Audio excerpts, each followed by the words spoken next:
The standard classroom is equipped with 3 ceiling mics, 2 in the front of the classroom, with 1 being above the teaching podium and 1 in the center of the room. There are 2 cameras in each room, 1 next to the projector in the ceiling and 1 behind and above the teaching podium. The camera in the center room is called the instructor camera. That one by default faces the instructor. The camera behind the teaching podium is the student camera, and that one by default faces the classroom. Each classroom also has a remote that controls both cameras. Both cameras have a number assigned to each one of them. The instructor camera is assigned number 1. The student camera is assigned number 2. This is an important feature to remember because under the camera select area on the remote, you have to press the number that corresponds to the camera in order to control it. To control each camera, first thing you want to do is want to make sure that the camera is on. You can tell that the camera is off if the standby light is yellow. For this example, we're going to use the student camera.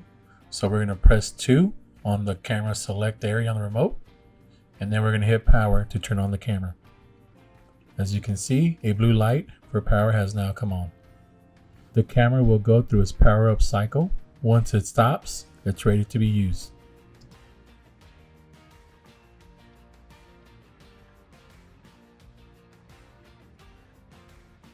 For the next example, we're going to switch over to the instructor camera. So now we're going to put 1 on the remote.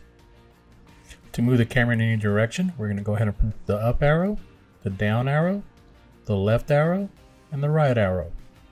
There are 2 types of zooms, a zoom fast in and a zoom fast out, a slow zoom in and a slow zoom out. Each camera is set to autofocus, but you can adjust that by pressing the manual button and then by pressing and holding the far button and pressing and holding the near button.